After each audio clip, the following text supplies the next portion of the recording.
السلام علیکم ورحمۃ اللہ وبرکاتہ۔ بسم اللہ والحمد للہ والصلاة والسلام علی رسول اللہ، اما بعد۔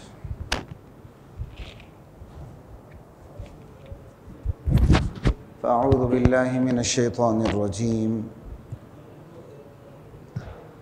بسم اللہ الرحمن الرحیم۔ یا ایہا الذین آمنوا لا تقدموا بین یدی اللہ ورسولہ واتقوا اللہ ان اللہ سمیع علیم۔ حضرات محترم، سورۃ الحجرات پہ بات ہو رہی ہے ہماری۔ گزشتہ جمعے سورۃ الحجرات کی پہلی آیت پہ بات ہوئی تھی۔ آج بھی اسی پہلی آیت پہ بات کرتے ہوئے پھر انشاءاللہ ہم آگے چلیں گے۔ قرآن کریم کا ارشاد ہے، لَقَدْ أَنزَلْنَا إِلَيْكُمْ كِتَابًا فِيهِ ذِكْرُكُمْ۔ لوگو، ہم نے تمہاری طرف ایک ایسی کتاب اتاری ہے جس میں تمہارا اپنا ذکر ہے، تمہارا اپنا تذکرہ ہے، تمہاری اپنی نفسیات کا، اپنے عروج و زوال کا، اپنی عادات کا، اپنے مزاج کا، اپنے انجام بد کا اور اچھے انجام کا، تمہارا اپنا ذکر ہے۔ یہ تمہارے لیے کوئی نامانوس کتاب نہیں ہونی چاہیے۔ اسی میں تمہارے عروج و زوال کا ذکر ہے، تمہارے نفسیات اور تمہاری فطرت کو سامنے رکھتے ہوئے بات کی گئی ہے، اور جو احکام دی گئے وہ بالکل تمہاری طاقت اور قوت اور ہمت کے مطابق ہیں۔ کوئی ایسی لیگل اوبلیگیشن موجود نہیں ہے اللہ کی طرف سے جو تمہاری قوت سے، تمہاری ہمت سے باہر کی بات ہو، تمہاری فطرت سے متصادم ہو، تمہاری نفسیات سے میل نہ کھاتی ہو، ایسی بات نہیں۔ فیہ ذکرکم افلا تعقلون، پھر بھی تم نہیں سمجھو گے۔ اگر ایک ایسی کتاب نازل ہوتی جو تمہاری فطرت سے متصادم ہوتی، تمہاری نفسیات سے متصادم ہوتی، دیگر مخلوقات کی نفسیات اور فطرت کو سامنے رکھ کر تم سے احکام کی بجاوری کا تقاضا کیا جاتا، تو پھر تو کوئی بات تھی کہ تم بدکتے۔ بدکنے کی تو کوئی بات ہے ہی نہیں۔ یہی وجہ ہے قرآن کریم کے احکامات سمجھ میں جب آتے ہیں نا، بندہ سمجھتا ہے میں پہلے ہی سمجھا ہوا تھا، کیونکہ جو چیز جتنی مبنی بر حقیقت ہوتی ہے اس کی سمجھ اتنی ہی آسان ہوتی ہے۔ تو آپ انسانی علوم میں دیکھ لیں، جو چیز جتنی حقیقت کے قریب ہوتی ہیں نظریات سے اٹھتے ہوئے، کیوں نظریات بھی تو غلط ہوتے ہیں نا، مفروضات اور نظریات سے اٹھتے جب وہ کائناتی سچائی تک ایک بات پہنچتی ہے، وہ ایسی ہوتی جو بندہ کہتا ہے یہ تو میں پہلے ہی سمجھتا تھا۔ تو اللہ کا علم، اور پھر جو اللہ کا علم ہے اس میں سے ایک حصہ انسانی تعلیمات پر مشتمل، یعنی انسانی ہے تو خدائی تعلیمات لیکن انسانوں کے لیے آئی ہیں، تو پھر تو وہاں اجنبیت ہونی نہیں چاہیے۔ افلا تعقلون، اللہ کہتے ہیں پھر بھی تم نہیں سمجھو گے۔ کتنی بڑی بات ہے۔ تو انسان کی نفسیات کی، انسانی نفسیات کی بہت بڑی کمزوری یہ ہے کہ وہ خود کو منوانا چاہتا ہے، وہ خود کو آگے رکھنا چاہتا ہے، وہ اپنی پیروی کروانا چاہتا ہے۔ انسان کی نفسیاتی کمزوری یہ ہے وہ اپنی بات کو فیصلہ کن سمجھتا ہے، وہ خود کو مطاع کے درجے پہ رکھتا ہے، جس کی اطاعت کی جائے اس کو مطاع کہتے ہیں، جو اطاعت کرے وہ مطیع ہوتا ہے۔ یہ انسان کی نفسیاتی کمزوری ہے کہ وہ خود کو مطاع کے درجے پہ لانا چاہتا ہے، جبکہ اس کی اصل حیثیت مطاع کی نہیں ہے، مطیع کی ہے، کہ وہ مطیع اطاعت کے درجے میں رہے، اطاعت کرے، اطاعت کروائے نا اپنی۔ رسول کی اطاعت بھی کیوں ہوتی ہے؟ اللہ کی اطاعت کے لیے۔ من یطع الرسول فقد اطاع اللہ، جس نے رسول کی اطاعت کی در حقیقت اس نے کس کی؟ اللہ کی۔ وما ارسلنا من رسول الا لیطاع باذن اللہ، ہم نے جتنے بھی رسول بھیجے ہیں اس کا اول و آخر مقصد یہ تھا کہ اللہ کی اطاعت کی جائے۔ تو رسول کی اطاعت بھی دراصل اللہ کے لیے۔ انسان کی اصل حیثیت مطیع کی ہے کہ وہ اطاعت کرے، اور جب تک انسان اپنی اوقات کو فراموش نہیں کرتا اس وقت تک وہ اپنی حیثیت کو بھی فراموش نہیں کرتا، اس حیثیت کو کہ وہ مطیع ہے، پیروکار ہے۔ اور جب انسان اپنی اوقات کو بھول جاتا ہے تو نتیجے کے طور پر وہ اپنی مطیع ہونے کی حیثیت کو بھی بھول جاتا ہے۔ پورا قرآن اس سے بھرا پڑا۔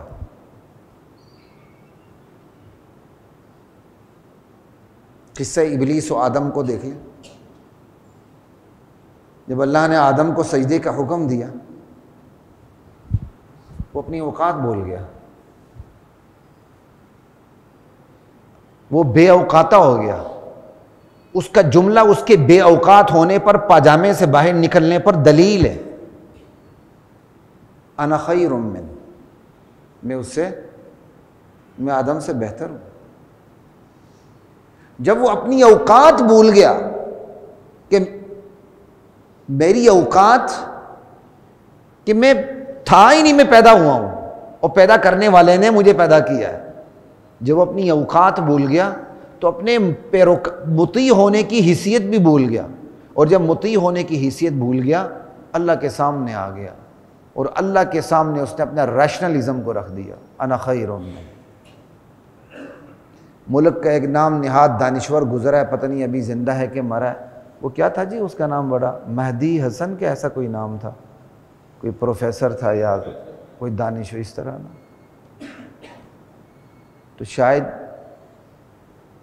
کوئی دینی حلقے نے بھی کسی کیونکہ دینی حلقے میں بھی تو ماڈریٹ حلقے ہوتے ہیں نا، جو پیور ہوتے ہیں وہ تو پھر برداشت ہی نہیں کرتے، تو ماڈریٹ حلقے بھی ہوتے ہیں، انہوں نے ان کو بلایا ہوا تھا۔ وہ زندہ فوت ہو گئے، غالباً فوت ہو گئے۔ اس سے پہلے شکریہ ادا کیا کہ میرے نظریات اس قسم کے، آپ نے پھر بھی مجھے بلایا۔ میں نے اس کے بعد وہ ویڈیو سنی نہیں۔ ایک اور میرے سامنے سے اس کی ویڈیو گزری جس میں وہ کہتے ہیں 1400 سال پہلے کی تعلیمات، یعنی انڈائریکٹلی ہٹ کرنا، خدائی اللہ کے رسول کی تعلیمات کو ہٹ کرنا، جنت جہنم تک کو بے وقت کر دینا۔ میں نے کانوں کو ہاتھ لگایا کہ ایسے لوگ بھی ہمارے معاشرے میں زندہ رہے ہیں اور باقاعدہ اس ملک کے وی آئی پی رہے ہیں۔ تو پھر میں نے اس کو نوٹ کر لیا، میں کہا کسی وقت اس چیز کو دیکھ کے میں بات کروں گا، اور میرا خیال تھا اس جمعے ان کی اس ویڈیو کو بھی سامنے رکھ کے بات کروں گا، لیکن مجھے شیطان نے بلا دیا۔ وما انسانیہ الا الشیطان ان اذکرہ، ابھی مجھے یاد آ رہا ہے وہ میں نے ویڈیو کہاں محفوظ کی، کس فولڈر میں۔ میرا اس سلسلے میں بڑا کمزور ہوں، دیکھ کے اگر کوئی ایسی بات ہوئی تو اگلی جمعے اس پر بھی بات کروں گا۔ یعنی ایسے لوگ ہیں، تیری اوقات کیا ہے، تو پیدا کیسے ہوا ناپاک قطرے سے، اور تو چیلنج کر رہا ہے اللہ کی تعلیمات کو۔ کسے ابلیس و آدم کو دیکھ لیں، شیطان ابلیس اپنی اوقات کو بھول گیا، نتیجے میں وہ اپنے مطیع ہونے کی حیثیت کو بھی بھول گیا اور دائرہ اطاعت سے باہر آ گیا، اور پھر اس نے اپنی اطاعت کروانی شروع کر دی، اللہ کے سامنے جھگڑالو بن گیا۔ نا خیر من خلقتنی من نار وخلقتہ من طین۔ ابلیس سے بڑا ریشنلسٹ کون ہوگا؟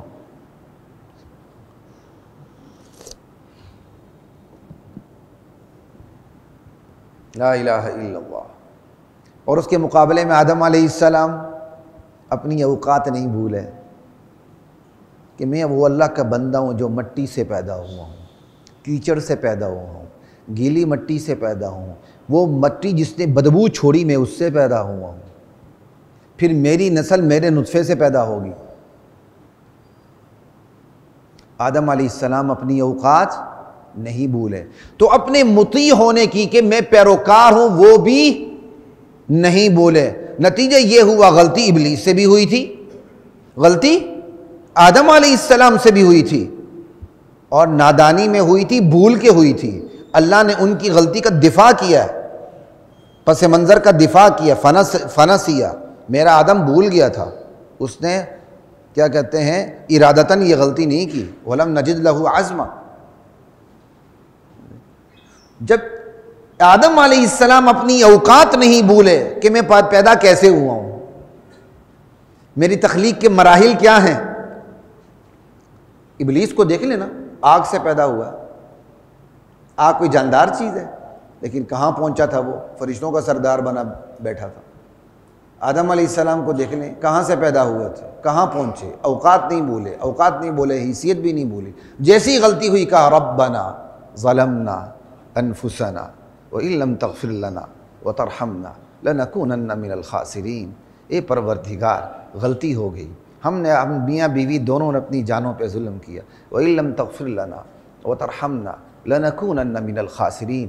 مولا تو نے ہمیں بخشا نہیں، ہم پہ ترس کھایا نہیں، ہم پہ رحم نہیں کیا، ہم تو گھاٹے پانے والوں میں سے ہو جائیں گے۔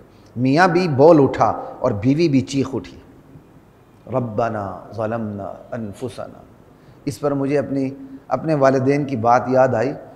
کئی دفعہ جھجک محسوس ہوتی ہے کہ بندہ سمجھے کہ بھائی وہ اپنی ہی تعریف کرنے لگ گیا، لیکن چونکہ میرے والد دنیا میں نہیں تو اس لیے بیان کرتا ہوں، کرنے لگا ہوں، دنیا میں ہوتے تو شاید میں بیان نہ کرتا۔ ایک دفعہ میری آنکھ کھلی، رات کوئی تہجد کا ٹائم تھا، اچانک میری آنکھ کھلی، مجھے رونے کی آواز آئی، دیکھا تو میرے والد ایک کمرے میں وہ تہجد پڑھ رہے ہیں اور ہاتھ اٹھائے ہوئے ہیں اور دعا میں رو رہے ہیں۔ دوسری طرف سے میں نے اپنے میری والدہ کو دیکھا، اللہ انہیں عمر نصیب کرے، سب کے والدین کو عمر دے صحت ایمان کے ساتھ، وہ دوسرے کمرے میں تھی، ساتھ ہی متصل، ان کو دیکھا تو وہ بھی مصلی میں بیٹھ کے رو رہی ہیں، اور مجھے اس وقت شاید شرم آئی اس وقت، میں کہا دیکھو میں تو بستر پہ سو رہا ہوں۔ تو والدین کا اللہ کو پکارنا، میاں بیوی کا، اندھیری رات ہو، پورا جگ سو رہا ہو اور آپ اٹھیں، میاں بیوی اٹھیں، اپنی نفسانی خواہشات کو پیچھے رکھیں، اللہ کے حضور پیش ہوں اور آنسو بہائیں، تو اللہ کو کتنا رحم آئے گا۔ اور وہ منظر اگر آپ کی اولاد نے دیکھا، خدا کی قسم اس سے اور بڑی تبلیغ کیا ہوگی، اس سے بڑی تبلیغ اور کیا ہوگی اولاد کے لیے۔ یہ جتنی چھوٹی اولاد آبزرو کرتی نا اپنے والدین کو، اللہ اکبر، والد بن کے سمجھ آتی بات، ماں بن کے یہ بات سمجھ آتی، باپ بن کے یہ بات سمجھ آتی ہے۔ اولاد اس طرح آبزرو کرتی ہے اپنے والدین کو، کیوں؟ اس نے غیر شعوری طور پر اپنے والدین کو آئیڈیالائز کیا ہوتا ہے، سمجھائی؟ غیر شعوری طور پر اس نے اپنے والدین کو ہیرو بنایا ہوتا ہے، اسی کو فالو کر کے چلتی، وہ ایک ایک حرکت پہ نظر رکھتے ہیں۔ اور اگر وہی والدین صحیح رہیں، دنیا میں بھی سکھی، آخرت میں بھی سکھی۔ وہی والدین ڈی ٹریک ہو جائیں اور بچے کی فطرت بگڑی نہیں ہے، فطرت سلیمہ ہے، وہ پھر والدین کی قدر اس کے دل میں وہ نہیں رہتی جو ہونی چاہیے۔ ہاں فطرت سلیمہ پر رہا، اس کی تربیت ہوئی تو والدین کی گستاخی تو نہیں کرے گا، سمجھانے کی کوشش کرے گا، وگرنہ اولاد والدین کو دیکھ کر بگڑ جاتی، مجوسی بن جاتی، عیسائی بن جاتی، نصرانی بن جاتی، کچھ بن جاتی، یہودی بن جاتی، والدین اس کو یہودی، نصرانی، مجوسی بنا دیتے ہیں، حدیث کے الفاظ ہیں۔ کیوں؟ غیر شعوری طور پر اولاد نے سب سے پہلے والدین کو آئیڈیالائز کیا ہوتا ہے۔ خیر بات کہاں سے کہاں چلی گئی، آدم کو غلطی یاد رہی، ربنا ظلمنا انفسنا، اللہ کو یہ ادا اتنی پسند آئی کہ اپنی آخری کتاب اور سب سے بڑی کتاب کا جز بنا دیا آدم علیہ السلام کی دعا کو، اور آدم علیہ السلام کی یہی دعا ہے، اس میں کوئی انسانی ترمیم نہ کریں، کوئی یہاں 18ویں 20ویں کسی ڈکٹیٹر کی یا کسی جمہوریت سے بڑی ڈکٹیٹرشپ کیا ہوتی ہے، خیر کوئی ترمیم نہ کریں، یہی دعا ہے، براہ راست اللہ کو پکارا، ربنا ظلمنا انفسنا وان لم تغفر لنا وترحمنا لنکونن من الخاسرین۔ کیا اللہ تعالیٰ نے یہ دعا ادھوری نقل کی ہے؟ کیا آپ اس کو پورا کریں؟ ہمارے بہت سے ساتھی اقامت کو پورا کر رہے ہوتے ہو، نعوذ باللہ، اللہ کے نبی نے کوئی ادھوری اقامت بتائی مجھے آپ کو؟ مؤذن کہتا ہے لا اللہ اکبر لا الہ الا اللہ، اقامت ختم کر دیتا ہے۔ بعض نمازی مقتدی میں نے سنا کہ یوں سے محمد الرسول اللہ، مطلب اقامت ادھوری تھی، ماشاءاللہ آپ پوری کر رہے ہیں۔ خدا کا خوف کرے بھائی، جو جہاں چیز ختم ہوتی ہے وہیں فل سٹاپ لگا دیں۔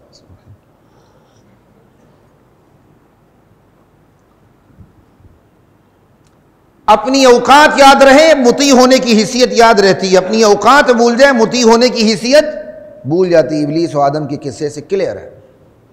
پھر سورہ یاسین عموماً احباب کو یاد ہوتی ہے، تو وہ آخری الفاظ بھی آپ دیکھ لیں، اللہ تعالیٰ اوقات یاد دلاتے ہیں بندے کو۔ اولم یر الانسان انا خلقناہ من نطفہ، ارے یہ انسان دیکھتا نہیں، سوچتا نہیں، غور نہیں کرتا کہ ہم نے اس کی تخلیق نطفے سے کی ہے، ایک حقیر، ناپاک، بے قدر نطفے سے کی ہے۔ انا خلقناہ من نطفہ فاذا هو خصیم مبین، وہ اپنی اس تخلیق کو بھول کے، تخلیق کے مختلف مراحل کو بھول کے اور اپنی اصل حقیقت کو بھول کے کہ اس کا آغاز کہاں سے ہوا، فاذا هو خصیم مبین، ہمارے سامنے جھگڑالو بن کے کھڑا ہو گیا، ہمارے سامنے دلیلیں دینے لگ گیا۔ فاذا هو خصیم مبین، ہماری قدرت کو چیلنج کرنے لگ گیا۔ وضرب لنا مثلا ونسی خلقہ، ہماری نسبت باتیں کرنے لگ گیا، ہم پر فکر چشمہ کرنے لگ گیا، ہمیں مخلوق پہ قیاس کرنے لگ گیا کہ جب ہڈیاں بوسیدہ ہو جائیں گی تو کون اس میں جان ڈالے گا۔ یہ ہے جھگڑالو بن کے اللہ کے سامنے آنا۔ وضرب لنا مثلا، ہمارے لیے مثال بیان کر رہے ہیں۔ مثال سے مراد ہی کیا ہے؟ اللہ کو بندے پر قیاس کرنا، اللہ کی قدرت کو مخلوق کی قدرت پر قیاس کرنا۔ مخلوق یہ کام نہیں کر سکتی کہ بوسیدہ ہڈیوں میں جان ڈال دے، تو اس نے اللہ کو بھی ایسے ہی سمجھ لیا کہ وضرب لنا مثلا، ہم پر فکر چشمہ کرتا، ہماری نسبت باتیں کرتا ہے، ہمیں ہماری مخلوق پہ قیاس کرتا ہے۔ ونسی خلقہ، اور اپنی تخلیق بھول جاتا ہے کہ ہم نے کیسے اس کو پیدا کیا۔ قال من یحیی العظام وہی رمیم، ہماری نسبت کون سی بات کرتا ہے، کون سا فکرہ چشمہ کرتا ہے، کون سی مثال دیتا ہے؟ قال من یحیی العظام وہی رمیم، کون ہے جو ان بوسیدہ ہڈیوں میں جان ڈالے؟ قل یحییھا الذی انشأھا اول مرہ، میرے نبی کہہ دیں وہی جان ڈالے گا جس نے پہلی مرتبہ پیدا کیا تھا۔ تم خود انسانی عقل کو دیکھ لو تو انسانی عقل کہتی ہے اگر جو پہلی دفعہ پیدا کر سکتا ہے تو دوسری دفعہ پیدا کرنا اس کے لیے زیادہ آسان ہے، حالانکہ میرے لیے تو دونوں برابر ہیں۔ میرے لیے کوئی چیز زیادہ آسان یا کم آسان نہیں۔ اب یہاں بھی ان آیات کو دیکھ لیں، انسان اپنی تخلیق کے مراحل کو بھول گیا، اپنی اوقات بھول گیا۔ اوقات کیا ہے؟ کہ انسان نطفے کی پیداوار ہے، یہ اس کی اوقات ہے، اس کو بھول گیا۔ نتیجہ کیا نکلا؟ حیثیت کو بھول گیا۔ حیثیت کیا ہے؟ مطیع ہونے کی، اطاعت گزار ہونے کی، تابع فرمان ہونے کی، اس حیثیت کو بھول گیا، دائرہ اطاعت سے باہر آ گیا، اور اطاعت سے باہر آ کے اللہ کے مقابلے میں اس نے اپنی اطاعت شروع کروا دی، government of the people, by the people and for the people. یہ تو انسان مقابلے میں آ گیا۔ کہاں یہاں اللہ کا تصور؟ یہ تو میں نے جسٹ ایک مثال دی ہے۔ لا الہ الا اللہ واللہ اکبر، یہ انسان جس کی اپنی ذات اس کی اپنی گرفت میں نہیں ہے، وہ دوسروں کو اپنے کیا کہتے ہیں اطاعت میں لانے کی فکر میں غلطاں ہے۔ یہ جو انسان کی ذات ہے شب و روز 24 گھنٹے کی، ہر لمحہ بتاتا ہے کہ ہمیں ہماری ذات پر بھی قدرت حاصل، بیماریاں آتی ہیں، حادثات ہوتے ہیں، غم آتے ہیں، خوشیاں آتی ہیں، پریشانیاں آتی ہیں، تکلیفیں آتی ہیں، خوشگوار ہوا کے جھونکے آتے ہیں، سب کچھ آتا ہے۔ یہ ساری چیزیں مل کے بتاتی ہیں کہ انسان کو اپنے اوپر گرفت بس اتنا سا اختیار ہے جس کا تعلق امتحان سے ہے، بس اپنے اوپر گرفت نہیں۔ تو جس انسان کو خود اپنی ذات پر گرفت نہیں، وہ اس فکر میں غلطا ہے کہ میں دوسروں کو اپنی گرفت میں لے آؤں، اپنی پیروی کروں۔ تو حضرات محترم بات یہ ہے، تو اسلام کی تمام تر تعلیمات اور عبادات دراصل انسان کی اسی نفسیاتی کمزوری پر قابو پانے کی مشق ہے۔ انسان کی نفسیاتی کمزوری یہی ہے کہ وہ اپنی حیثیت مطیع کو چھوڑ کے مطاع بننے کی کوشش کرتا ہے، یہ اس کی نفسیاتی کمزوری ہے۔ تو اسلام کی تمام تر تعلیمات، عبادات دراصل انسان کی اس نفسیاتی کمزوری پر قابو پانے کی مشق ہے۔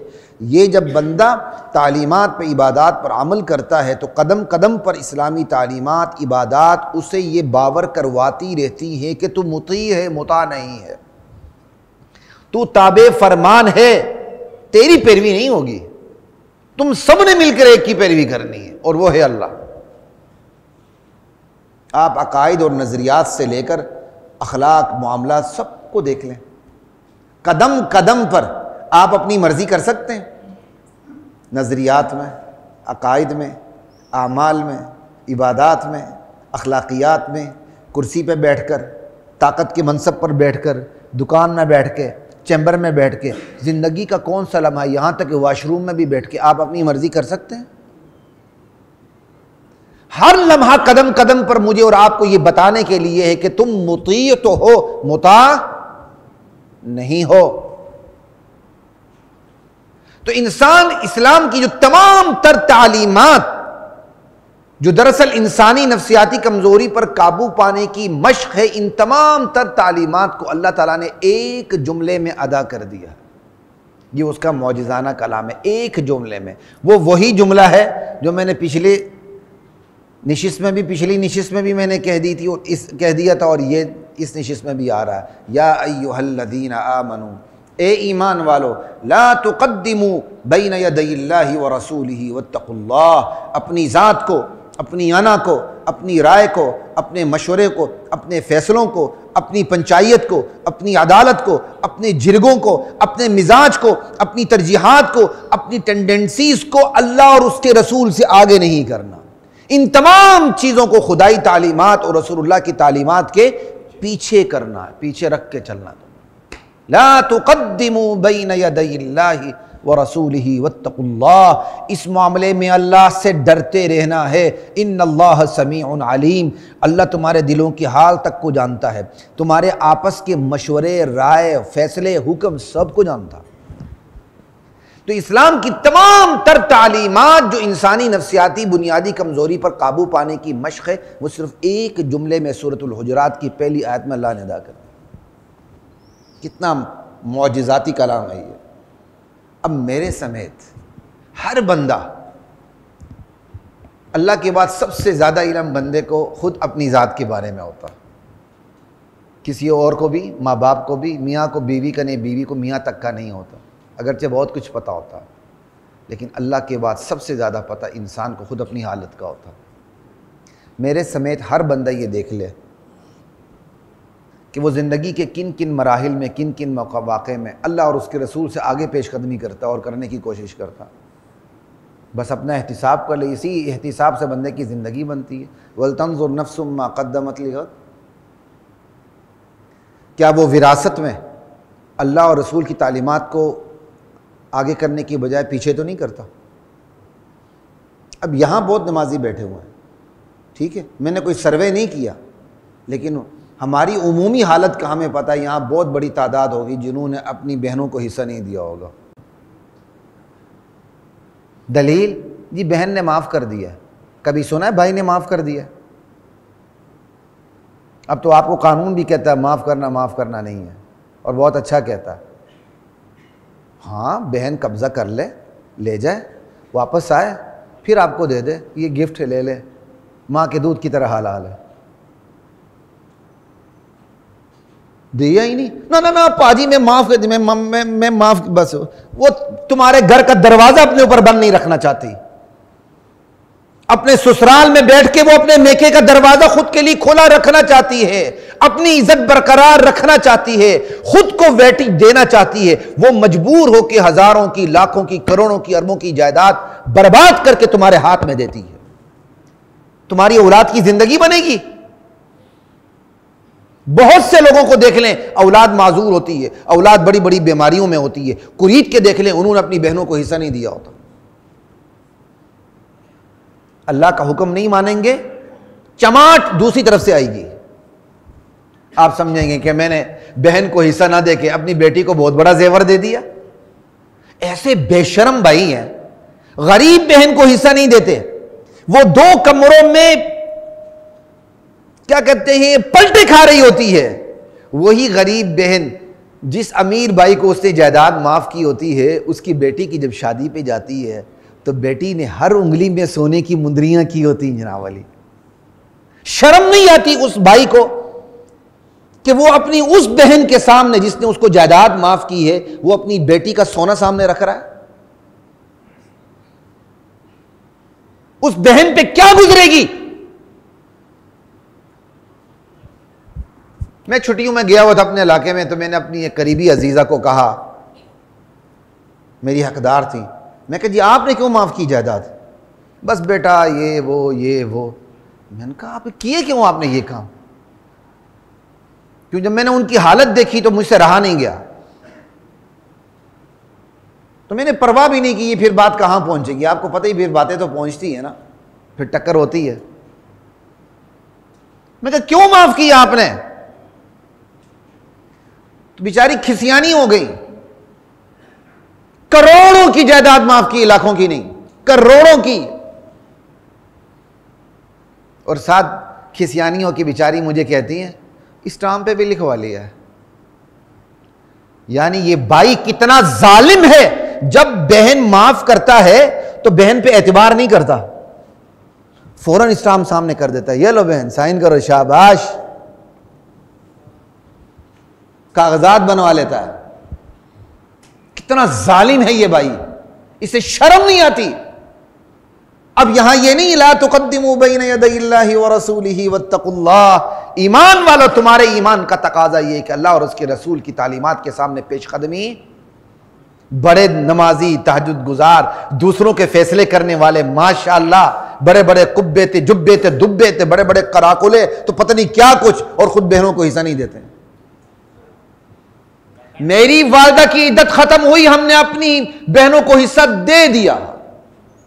اور یہ آپ کی نصیحت کے لیے کہتا ہوں، کوئی اپنی گھر کی باتیں نہیں بتاتا. ہم 2 بھائی 5 بہنیں، ہم نے 5 کو دے دی، عدت ختم ہوتے ہی حوالے کر دی. جو تقسیم ہونی جائیداد، دکانیں ہیں، پلاٹ ہیں، جو بھی تقسیم کر دی. اور مزے کی بات یہ ہے کہ پتے کی دکانیں بہنوں کے حصے میں آ گئیں.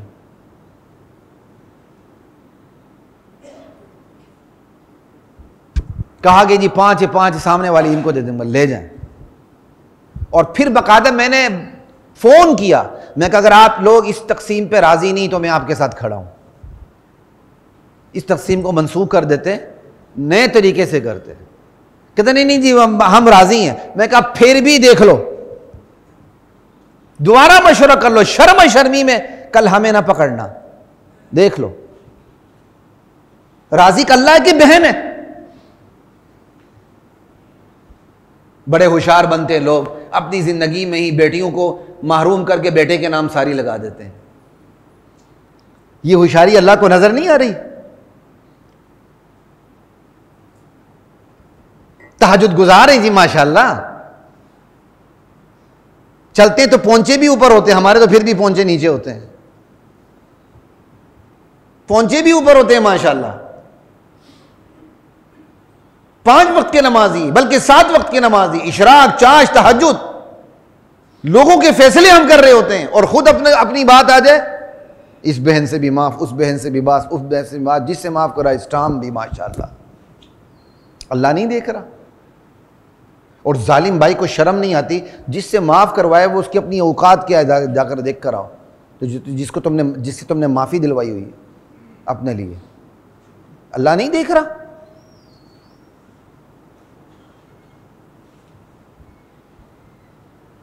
اب میں کس کی مثال دوں؟ جمعہ ادھر ہی گزر جائے گا. وراثت میں دیکھ لیں، اور میں نے وراثت کی مثال اس لیے دی، دنیا دار تو دنیا دار، اس معاشرے کا دیندار بھی اس معاملے میں کمزور ترین سطح پہ کھڑا ہے. معاشرے کا دیندار کمزور ترین سطح پہ کھڑا ہے.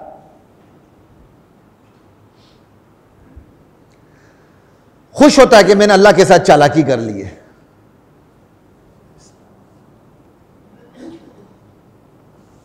مجھے تو اپنے ایریے میں جانا ہوتا ہے تو کہیں بیان ہو تو کئی دفعہ میں بیانات میں وراثت ہی کے مسئلے کو لے لیتا ہوں, کیونکہ ہمارے علاقے کے لوگ بہت زیادہ دیندار ہونے کے باوجود اس معاملے میں سب سے بڑے کرپٹ ہوتے ہیں. اب چونکہ بہنوں نے ذرا آنکھیں دکھانی شروع کر دی تو لوگوں نے دینا شروع کر دیا تھوڑا تھوڑا,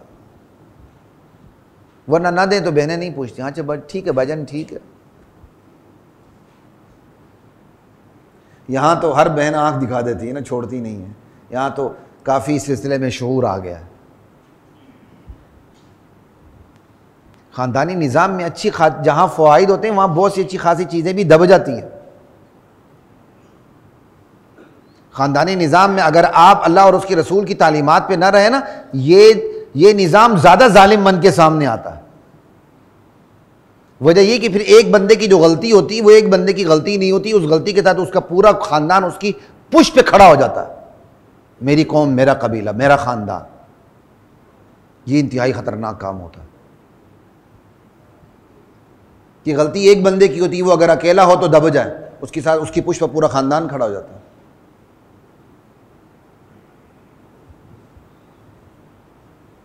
آپ وراثت کو دیکھ لیں. اب تو آگے تشریح کا موقع نہیں ہے, میں ایک اور 2 مثالیں دیتا ہوں. اب ہماری تجارت کو دیکھ لیں, 2 نمبر مال بیچتے ہیں. پتہ ہوتا ہے دکاندار کو 2 نمبر مال ہے, لیکن وہ 1 نمبر کر کے بیچتا ہے.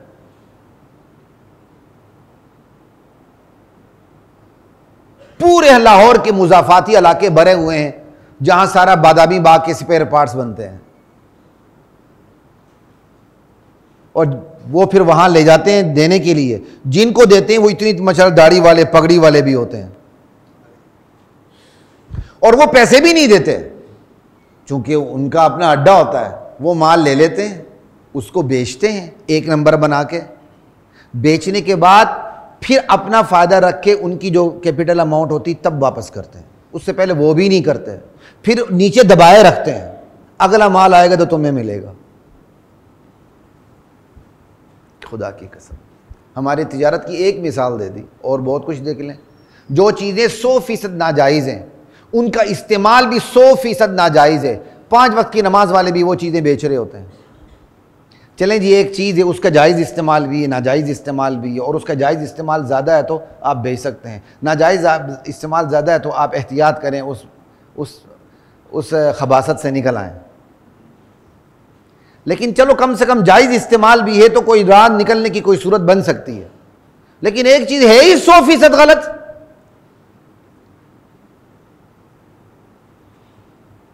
لا الہ الا. ہماری تجارت, ہماری سیاست, سارا سیاست میں پیسہ لگ رہا ہوتا.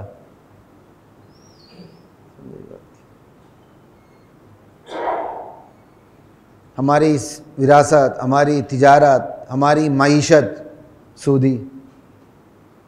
وہ تو ریاست سود پہ کر رہا ہے نا, بندہ بندے کے ساتھ سود پہ کام کرتا ہے. کہتا جی میری رقم ڈی ویلیو ہو رہی ہے, وہ وہاں سود لگا رہا ہوتا. اور دلیل کیا ہے میری رقم ڈی ویلیو ہو رہی ہے؟ بندہ بندے کے ساتھ سودی معاملات کر رہا ہوتا. علماء نے لکھا ہے جو کاروبار کرے اس کو چاہیے کہ علماء جو تجارت کے مسائل کو جانتے ہیں ان کے ساتھ تعلق بنا کے تجارتی مسائل پوچھتا رہے. جو آتے ہیں وہ بھی پوچھے, جو نہیں آتے ہیں وہ بھی پوچھے. بندہ سمجھتا ہے میں صحیح کر رہا ہوں, وہ سودی معاملہ کر رہا ہوتا ہے, حرام کر رہا ہوتا. وراثت, تجارت, معیشت, معاشرت. ہماری معاشرت کو دیکھ لیں. بھائی بھائی سے بات نہیں کرتا, بہن بہن سے بات نہیں کرتی, بھائی بہن سے بات نہیں کرتے, ایون ماں باپ سے بات نہیں ہوتی ہے, بیوی کے پیچھے ماں سے بات نہیں ہوتی ہے. صلہ رحمی صرف بتانے کے لیے میرے سمیت, ہاں جی صلہ رحمی اسلام میں بہت کچھ ہے, اور خود قطع رحمی. تو یہاں اللہ اور اس کے رسول کے سامنے پیش قدمی نہیں ہو رہی. اسلام تو صلہ رحمی کا آغاز ہی کہاں سے کرتا ہے؟ جہاں اگلا آپ کے ساتھ قطع رحمی کر رہا ہو. سل من قطعک واعف عمن ظلمک واحسن الی من اساء الیک. اس سے جوڑو جو توڑے, جو ظلم کرے اسے معاف کرو, جو برا کرے اس کے ساتھ اچھا کرو. اسلام تو صلہ رحمی کا آغاز یہاں سے کر رہا ہے. ہم عدلے کا بدلہ وٹا سٹا کرتے ہیں. اگلے نے اچھا کیا پھر میں اچھا کروں گا، وگرنہ نہیں۔ تو ہم زندگی کے کس مرحلے میں اللہ اور اس کے رسول کی تعلیمات کے سامنے پیش قدمی نہیں کر رہے ہیں؟ وراثت ہو، سیاست ہو، معیشت ہو، معاشرت ہو، اخلاقیات ہو، معاملات ہو، ڈیلنگ ہو، عدالت ہو، قیادت ہو، ریاست ہو، سیاست ہو، کسی بھی معاملے کو دیکھ لیں، ڈاکو آئے گا مجھے وکیل بنانے کے لیے، میں فوراً اس کا وکیل بن جاتا ہوں۔ دلیل کیا دیتا ہوں؟ میرا تو یہ پروفیشن ہے۔ معذرت کے ساتھ پروفیشن جو بازار گن میں عورت رہتی ہے نا، اس کا بھی پروفیشن ہے۔ یہ کوئی دلیل نہیں کہ یہ میرا پروفیشن ہے۔ دلیل یہ کہ آپ کا پروفیشن حلال ہے کہ نہیں۔ ایک ڈکیت ہے، چور ہے، بے ایمان ہے، اپنی حرام کمائی پر آپ کے ذریعے وہ پردہ ڈالنا چاہتا ہے، آپ پردہ ڈال کے اس کی فیس لیتے ہیں، خدا کی قسم آپ کی فیس بھی حرام ہے۔ آپ کہتے ہیں میرا پروفیشن ہے۔ سب سے پہلے اپنی عدالت سے پوچھیں کہ آپ کو یہ مقدمہ لینا چاہیے کہ نہیں، یہ کیس لینا چاہیے کہ نہیں۔ آپ کی ضمیر کی عدالت آپ کو اجازت دیتی ہے تو پھر اس فائل کو اٹھا کے عدالت میں جائیں، انشاءاللہ آپ کی کمائی حلال ہے۔ لیکن عدالت کے کسی بھی مرحلے پہ آپ کو پتہ چل جائے کہ میں جس کا وکیل ہوں میرا موکل غلط ہے، حرام خور ہے، بس وہیں فل سٹاپ لگا لیں، وہاں تک آپ کی فیس جائز ہے، اس سے آگے جائز نہیں ہوگی۔ ملازمت کو دیکھ لیں، 8 گھنٹے ملازمت ہوتی ہے، تو 8 گھنٹے ملازمت میں مکھیاں مار رہے ہوتے ہیں، باہر چلے جاتے ہیں، کوئی اور کام کر رہے ہوتے ہیں۔ ہمارے سارے معاملات غلط ہیں۔ لا تقدموا بین یدی اللہ ورسولہ واتقوا اللہ۔ ایمان والو، اللہ اور اس کے رسول کے سامنے پیش قدمی نہیں کرنی۔ تو بس میرا یہ جیسے ہی شام ہوتی ہے نا، 5 منٹ کے لیے سوچا کریں آج پورے دن میں نے اللہ اور اس کے رسول کی تعلیمات سے میں کہاں آگے بڑھا ہوں، کہاں پیچھے رہا ہوں، کہاں میں مطیع رہا ہوں، کہاں میں نے اپنی اطاعت کروانے کی کوشش کی ہے۔ خدا کی قسم زندگی بدلنی شروع ہو جائے گی انشاءاللہ۔ لیکن احتساب تو شروع کریں نا، نا امید نہ ہو۔ اگر کسی کی کمائی 100% بھی حرام ہے، اس کو بھی نا امید ہونے کی ضرورت، بس شام ہوتے ہی، رات ہوتے ہی بستر پہ گیا، سوچنا شروع کر دے آج میں زندگی کے کن کن مرحلے میں، اس 24 گھنٹے میں، اس دن کے 8-10 کی زندگی میں اللہ اور اس کے رسول کی تعلیمات سے آگے کہاں بڑھا ہوں، پیچھے کہاں رہا ہوں۔ بس روزانہ صرف احتساب شروع کر دیں، خدا کی قسم وہ احتساب کی برکت آپ کو اپنی گرفت میں لے آئے گی۔ پھر دھیرے دھیرے آہستہ آہستہ شریعت طبیعت بنتی چلی جائے گی۔ پھر آپ کو حیرانی ہوگی کہاں وہ مقام تھا کہ میں حرام کھاتے ہوئے مجھے احساس نہیں ہوتا تھا، کہاں آج اس مقام پہ کھڑا ہوں کہ حلال کھاتے ہوئے مجھے ڈر لگتا ہے کہیں حرام تو نہیں آ رہا۔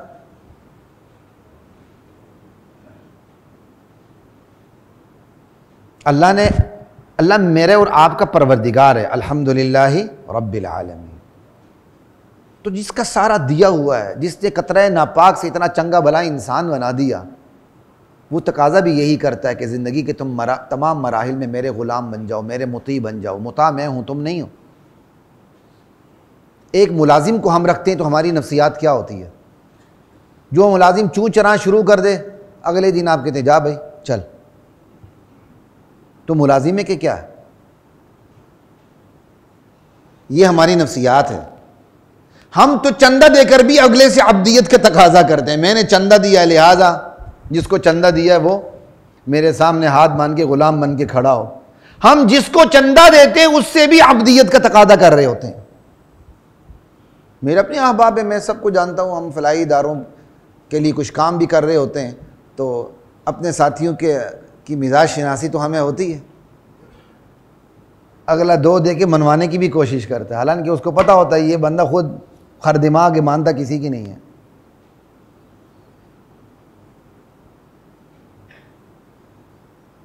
میں نے ہر ساتھی کے مزاج کے مطابق چلنا ہوتا نا، یقین کریں فلاحی ادارے کے لیے اتنا کام ہوتا ہے، اتنا پیسہ آتا آپ سوچ نہیں سکتے۔ ہم تو دوسری الٹی طبیعت کے ہیں، جو لوگوں کے نزدیک الٹی طبیعت ہے۔ ہم نے تو اس میں بہت سے اپنے چندے بند بھی کروائے ہیں، اسی بنیاد پر لوگوں نے بند کیے ہیں۔ بعض ایک نے، ہم کوئی اپنی جائیداد بنا رہے ہیں، جاؤ اپنا پیسہ لے کر کہیں اور چلے جاؤ۔ جو آپ کا پیسہ لگا کر لے کے عبدیت کے لیے ہاتھ باندھتا ہے تو خدا کی قسم وہ کرپٹ ہے.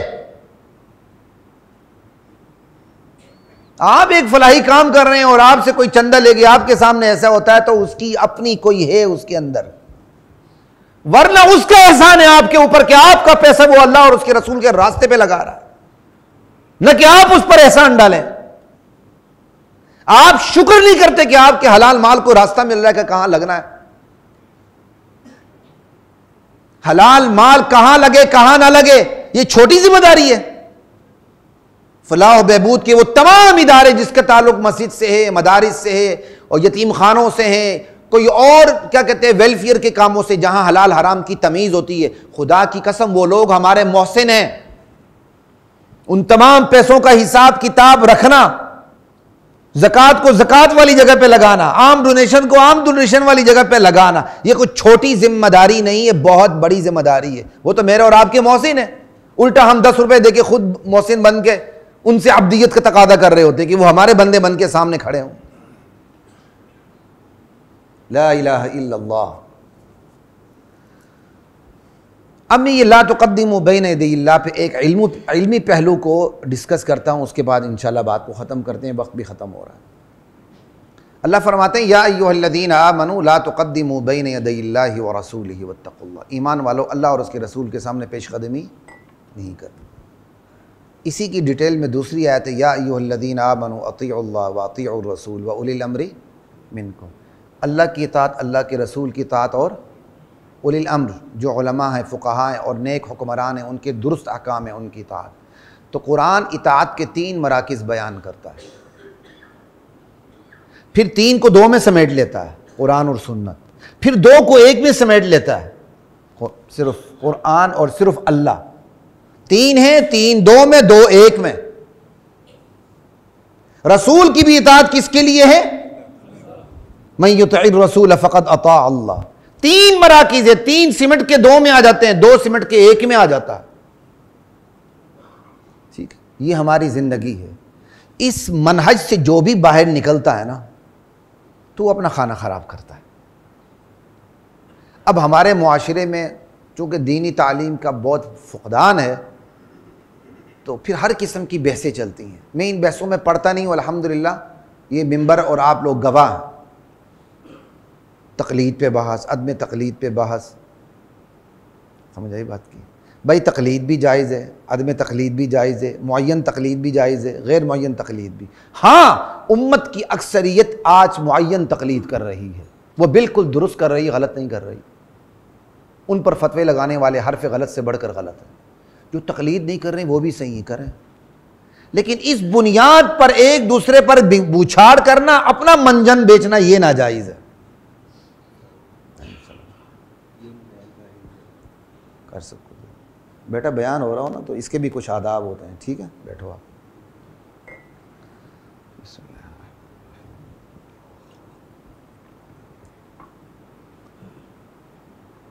اللہ رسول اور اولی الامر منکم کی اطاعت کرنی ہے. صحابہ کے دور میں دونوں مزاج تھے, تقلید بھی ہوتی تھی, عدم تقلید بھی ہوتی تھی, معین کی بھی تقلید ہوتی تھی. کوفہ میں اسی صحابی کی پیروی ہوتی تھی جو صحابی موجود تھا, باقی کسی کو دیکھا نہیں جاتا تھا. مکے میں جو صحابی موجود تھا انہی کی پیروی ہو رہی ہوتی تھی. تو یہ سارے نمونے ہمارے صحیح اسلاف میں موجود ہیں. امت اپنے انتظامی ضرورت کے تحت آ گئی 4 اماموں کی طرف, امام ابو حنیفہ, امام احمد بن حنبل, امام مالک, امام شافعی. اس میں سب سے اوپر 2 بڑے امام ہیں, امام مالک اور امام ابو حنیفہ. اس میں بھی امام ابو حنیفہ سب سے بڑے ہیں, اس لیے کتابوں میں اگر علی الاطلاق امام اعظم آ جائے تو اس سے مراد امام ابو حنیفہ ہوتے ہیں. لیکن جو اس دائرے سے باہر تقلید نہیں کرتے وہ بھی درست ہیں, اپنے دائرے میں رہیں. لیکن اس بنیاد پر ایک دوسرے پر بوچھاڑ کرنا, کفر و شرک کے فتوے لگانا, یہ بالکل غلط ہے. اگر کوئی مقلد یہ کام کرتا ہے کہ جب میری تقلید سے باہر ہے وہ غلط ہے تو وہ اپنا منجن بیچ رہا ہے. اسی طرح کوئی غیر مقلد یہ کام کرتا ہے کہ نہیں جی معین امام کی تقلید نہیں ہونی چاہیے, ہم اللہ اور رسول کی کرتے ہیں. آپ کر کے دیکھیں ذرا, آپ تو اپنے امام کی کر رہے ہوتے ہیں, اپنے مولوی صاحب کی کر رہے ہوتے ہیں. آپ کو کیا پتہ صحیح بخاری اور صحیح مسلم کا؟ یہی تو تقلید اور کس بلا کا نام ہے. آپ ضرور کریں لیکن اعتراض نہ کریں. ایک طرف پوری امت کی اکثریت ہے, وہ بھی علماء کی, عوام کی نہیں. لیکن ان چیزوں پہ لڑنا یہ غلط ہے. یہ سارے دھارے امت کے دھارے ہیں، درست اپنے طریقے پر کام کر رہے ہیں، لیکن خود کام کرتے ہوئے جب دوسروں پر وہ اس طرح تنقید کرتے ہیں تو پھر یہ غلط، اس کی کوئی گنجائش شریعت میں نہیں۔ آگے میں نے بات کرنی تھی یا ایھا الذین آمنوا لا ترفعوا اصواتکم پہ، وہ انشاءاللہ پھر آئندہ جمعہ بات ہوگی۔ وآخر دعوانا ان الحمد للہ رب العالمین۔